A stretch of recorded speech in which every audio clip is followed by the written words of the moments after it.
네, 오늘은 올해 부동산 시장에 대한 변화, 그리고 전망에 대해서 좀 알아보고자 합니다. 수요자 친화적으로 바뀔 것 같다라는 생각이고요.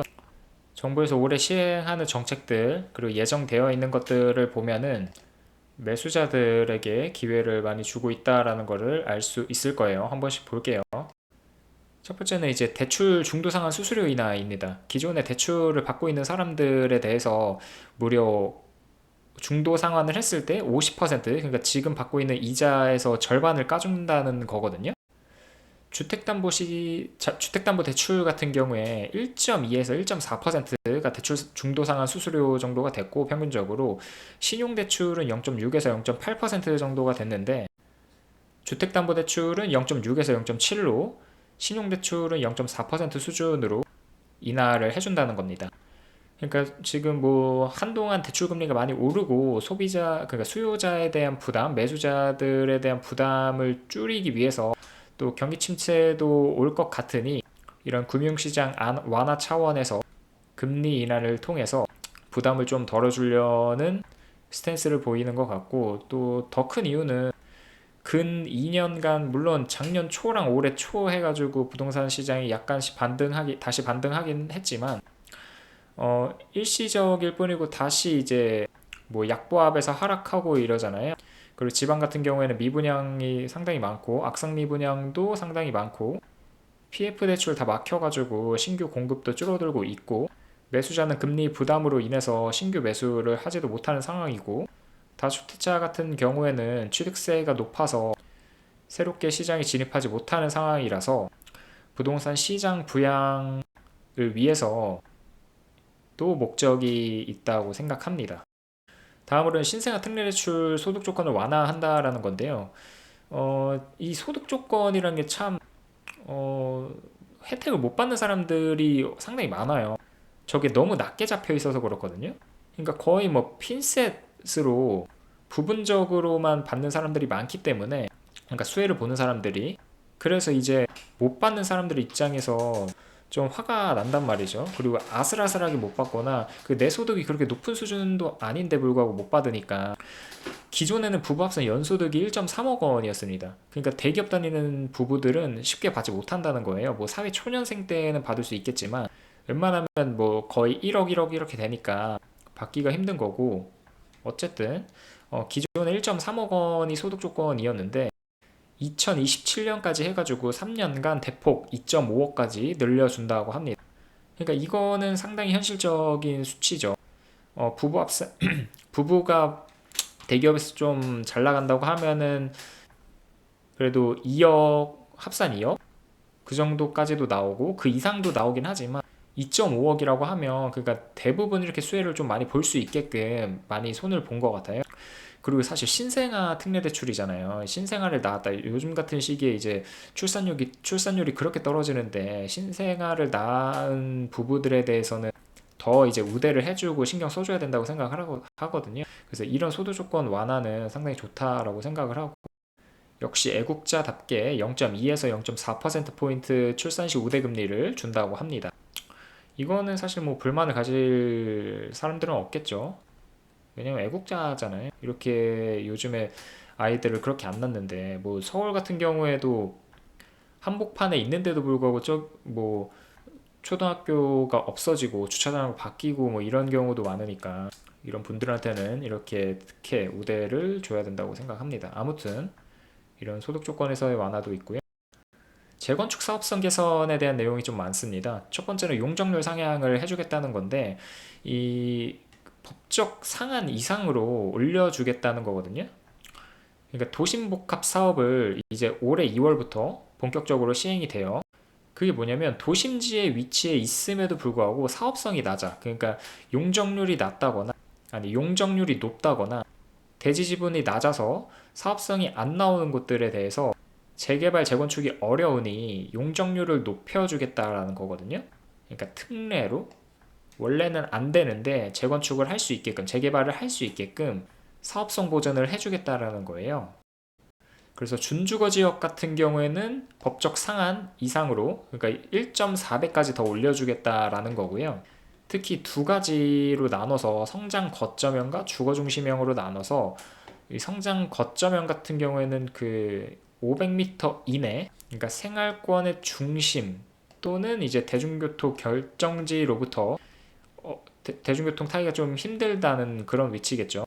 500m 이내에 육성할 필요가 있는 곳에 이제 상향 그 특례를 주겠다는 거고, 두 번째 주거 중심형 같은 경우에는 이제 승강장에서 500m 이내에 위치한 곳 혹은 전체 건축물 중에서 그 전체 뭐 빌라가 됐든 뭐 아파트가 됐든 이렇게 막 많을 거잖아요. 이게 20년 이상 경관 노후 건축물 비율이 40%한 이 정도가 20년 이상이 됐으면 그 용적률 상향 인센티브를 주겠다는 거예요. 그러니까 기존 같았으면은 사업성이 낮아서 재건축이 안 될 거, 재개발이 안 될 곳들을 용적률 상향 인센티브를 줌으로 인해서 사업성 보전을 해줄 테니 재건축 재개발 해라 라는 의미입니다. 해주겠다 라는 거죠. 다음으로는 이제 재건축 동의율 완화인데, 기존에 동의를 받으려면 75%, 그러니까 조합 설립을 하려면 75%의 동의율이 필요했는데 70%로 완화해준다는 거거든요. 이제 글씨가 뒤에 되어 있는 재건축 사업성, 그러니까 재건축 사업 속도를 그 빠르게 해준다, 그런 소리입니다. 그러니까 기존에 이제 75%, 그러니까 조합 설립이 되려면 75%의 동의율이 필요했는데 70%로 완화가 됐으니까, 그러니까 75명한테 받을 걸 70명한테만 받으면 되니까 사업 속도가 좀 빨라진다라는 거죠. 이게 5%가 별거 아닌 거 보여도 1, 2% 때문에 못하는 경우도 많거든요. 왜냐면 또 사업성 문제 때문에 누구는 재건축한다, 누구는 리모델링 가자 뭐 이러면서, 그렇기 때문에 이 70%로 완화해준다라는 거 상당히 좋은 혜택이자 큰 혜택입니다. 그리고 이제 상가 알박기도 좀 막을 수 있거든요. 이게 지금 고질적인 병폐였어요, 재건축 사업에서. 그러니까 일단은 그 재건축을 하려면 상가 소유주들의 동의가 필요한데 기존에는 2분의 1의 동의가 필요했어요. 그러니까 그 어떤 아파트 단지에 상가가 이렇게 있을 거잖아요. 이게 100개라고 치면은 50명한테 동의율을 받아야 됐어요. 근데 이제 3분의 1로 줄여주겠다는 거거든. 30명한테만 받으면 된다라는 거거든요. 근데 이 상가 설득시키기가 제일 어려워요. 왜냐하면 이 사람들은 월세를 계속해서 받을 수가 있는데 재건축 들어간다고 하면 한 10년, 20년 동안 그 월세를 못 받게 되는 거잖아요. 그렇기 때문에 반대를 되게 많이 한단 말이에요. 혹은 이 사람들이 나중에 재건축되면 아파트를 받으려고 우리 아파트 안 주면 동의 안 해주겠다라고 하는 사람들이 많거든요. 그럼 이 조합장 입장에서는 아파트를 이 사람들한테까지 주게 되면 사업성이 떨어지게 되니 분담금이 늘어나게 돼요. 그래서 이 재건축 사업할 때 상가 비율이 높으면 상당히 안 좋거든요. 이 사람들이 또 투기로 들어와 가지고 이렇게 방해하는 사람들이 있어요. 어떻게든 아파트를 받아내려고. 그래서 이런 것 때문에 지금 상가 알박기 이런 것 때문에 재건축이 늦어지고 못하게 되고 막 이런 경우들이 많았는데, 그래서 최근에는 아예 그러니까 신규 재건축할 때 상가 아예 안 들어놓고 재건축 추진하잖아요. 근데 이런 것들을 막기 위해서 2분의 1에서 3분의 1로 완화를 시킨다고 합니다. 이것도 굉장히 좋은 정책이에요. 이로 인해서 재건축 진입 장벽이 전체적으로 낮아지니까 사업 속도가 불이 붙을 거고요. 그리고 원래 30년 된 아파트 안전진단을 필수적으로 받아야 됐어요, 재건축을 하려면. 근데 이제는 안전진단 없이도 재건축이 가능하게 되거든요. 재건축 패스트트랙이라고 해서 기존에는 안전진단 받고 그 정비구역 지정한 다음에 조합 설립하고 사시인가 받고 관리처분 받고 착공에 들어갔는데, 이제는 이 정비구역을 그러니까 지정하고 수립하는 과정까지, 그러니까 사업 시행 인가 전까지만 안전진단을 받으면 되고, 그 다음에 사업 시행 인가 받고 관리처분 받고 이렇게 진행이 될 수 있게끔 추진을 하겠다는 거거든요.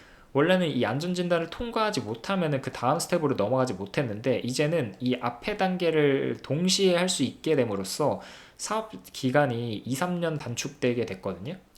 그래서 기존에는 이제 착수 자체가 안 됐는데 안전진단을 못 받으면, 이제는 안전진단 없이도 그 사업 시행 인가 전까지만 통과하게 되면은 사업을 추진할 수 있게 되니까 이것만으로도 2, 3년의 기간이 단축이 되어서 사업 기간 단축은 물론 이제 공급 확대가 빠르게 이루어질 거라고 생각합니다. 뭐 그래봤자 전체 10년에서 2, 3년 줄어드는 거긴 하지만 이것만 해도 엄청난 거거든요.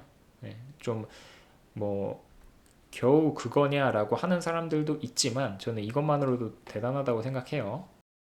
그리고 DSR 3단계가 드디어 시행이 됩니다. 작년 7월에 2단계 시행이 됐었죠. 9월이네요. 9월에 맞아요. 7월에 했다가 2개월 그 딜레이 돼가지고 9월에 시행을 했었죠. 이게 뭐냐면 그 스트레스 금리를 적용을 해가지고 이 스트레스 금리라는 게 실제로 예를 들어서 지금 금리가 4%인데 이 DSR 2단계가 스트레스 금리 뭐 1%를 적용을 해서 5%로 적용을 시키는 거예요. 물론 사람들이 내는 이자는 이 4%에 대해서만 내는 건데 5%로 적용을 해서 그러니까 1%를 가산 금리라고 생각하시면 돼요. 가상 금리라고 생각하시면 돼요. 가산의 가상 금리라고 생각하시면 됩니다. 좀 말이 어렵죠. 원래 우리가 내는 이자는 4%인데 5% 그러니까 플러스 1%만큼 가산의 가산금리를 붙여서 대출 한도를 줄이겠다라는 거거든요. 그러니까 지금 DSR 40%는 금리가 높을수록 대출 금액이 줄어들게 되잖아요. 그러니까 가산의 가산금리를 붙여서 그걸 이제 스트레스 금리라고 생각하시면 되는데 대출 한도를 줄이겠다라는 의도였습니다. 왜냐하면 가계 대출 부담을 낮추고 우리나라가 또 그 차주들의 그 지고 있는 빚이 상당히 많아서 그걸 좀 완화시키겠다는 차원에서 도입을 한 건데 이게 이제 올해 7월에 3단계까지 강화가 됩니다. 기타 대출이 들어가게 되고요. 100%가 적용이 돼서 1.5%포인트가 적용이 될 거거든요. 이때는 0.75%였었고 그래서 연봉 1억인 사람도 대출 한도가 1억이 깎인다. 이렇다라는 건 뭐냐? 부동산을 내가 그 전에는 12억짜리 살 수 있었던 거를 11억 사게 된다라는 거고 그만큼 부동산 값에 있어서 가격에 있어서 상방이 조금 제한된다라는 단점이 있겠죠. 아무튼 이렇게 대출 문턱을 더 조인다고 합니다.